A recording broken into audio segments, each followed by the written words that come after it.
নমস্কার, public news next চ্যানেলে আপনাদের জানাই স্বাগতম। সংবাদ পড়ছি আমি বিশ্বজিৎ। দক্ষিণ দলের বিশিষ্ট সমাজসেবী কুলেন্দ্রচন্দ্র রায় আর নেই।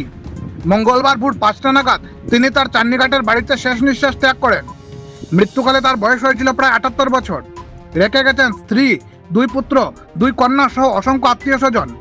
এদিকে মঙ্গলবার তার মৃত্যুর খবর ছড়িয়ে পড়তেই দক্ষিণ দলের বিভিন্ন এলাকায় শোকের ছায়া নেমে আসে। তার মৃত্যুতে গভীর শোক প্রকাশ করেছেন বিভিন্ন সম্প্রদায়ের ব্যক্তিবর্গ। উল্লেখ্য, চান্নিঘাট গ্রামের বাসিন্দা কুলেন্দ্রচন্দ্র রায় দক্ষিণ দলের বিভিন্ন সম্প্রদায়ের জনগণের কাছে অতি প্রিয় ছিলেন। তিনি প্রথম জীবনে মিজোরাম পুলিশে চাকরি করেন। পরবর্তীতে চাকুরি ছেড়ে বাগাবাজার স্টুডিও খোলেন।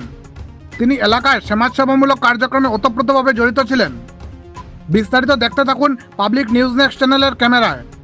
আমার ভাই সকালে 5টার সময় মারা গেছেন। তাই দেশের লাগে সেবা পয়লা রাজনীতিও করছেন। তাই এরপরে মিজোরাম তাই চাকরিও করছেন পুলিশও।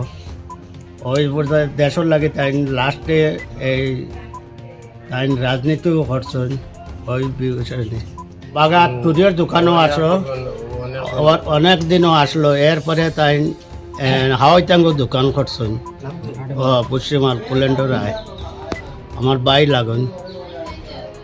আমার কাকা, তার বয়স 80 বছর। তার কর্মজীবনের বহুত কিছু রাখিয়া গেছেন। তার 2 নাতিন, এক বড় বউ ঘরের 2 নাতিন, ছোট বউ ঘরে 1 নাতিন, 1 নাতি। আর বিশিষ্ট সমাজসেবী ছিল।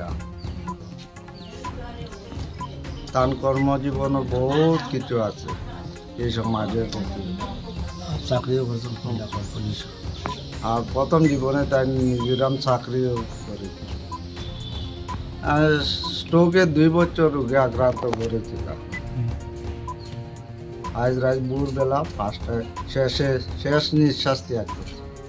তাই তিনি আমার আপন বনির জামাই। তাই তান কর্মজীবনে বহু কিছু করছেন।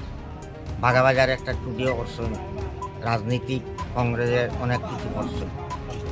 সন্তোষ মোহন দেব তিনির সঙ্গে দলাল মজুমদারের সঙ্গে তাই অনেক রকমের রাজনীতিক কাজ করছেন। শেষের জীবনে তাই ওই মিজোরামে একটা পুলিশের চাকরি পাইছিল। এখান থেকে গণ্ডগোলের সময় তাই বাড়িতে আসার পরে মা বাবার তানে ফেরত দিছই না। এখানে থাকতে তাই অনেক রাজনীতিক কর্ম করছেন, মানুষের সেবারও অনেক কাজ করছেন। শেষ জীবনে হাওয়াইতাং একটা বিচার কিনিয়া তাই দোকান করছেন। আর বর্তমান তাই বিজেপিতেও প্রায় 3 বছর অনেক কাজ করিয়া গেছেন। আর হঠাৎ এই স্ট্রোক হইয়া তাই মানে আটকে গেছেন। এতক্ষণ আমাদের সঙ্গে থাকার জন্য আপনাদের জানাই আন্তরিক অভিনন্দন, প্রীতি, শুভেচ্ছা ও ভালোবাসা। পাবলিক নিউজ নেক্সট নিউজ চ্যানেলটিকে বাড়িয়ে নিয়ে যেতে আপনাদের পরামর্শ, সাহায্য, সহযোগিতা একান্ত কাম্য। আপনাদের আশীর্বাদ আমাদের নিউজ চ্যানেলটি আগামী দিনে আরও বাড়িয়ে নিয়ে যেতে সাহায্য করবে। পাবলিক নিউজ নেক্সট নিউজ চ্যানেলের পক্ষ থেকে আপনাদেরকে জানাই ধন্যবাদ।